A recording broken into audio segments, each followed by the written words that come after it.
कि मैं परी हूँ, छूना मत मुझे। जज करते हैं कि छक्का है, मौगा है, हिंजड़ा है। समाज से लड़के हमने साड़ी पहनी है तो पल्लू तो लहराएंगे ही ना।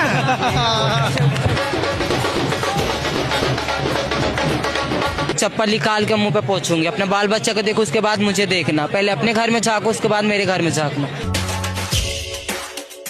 कब लगा कि you are different from other? जब मैं 16 साल का था तब। फैमिली को तो पता ही नहीं है, आज पता लग जाएगा शायद। कोई गेप बनता नहीं है, गेप पैदा होते हैं।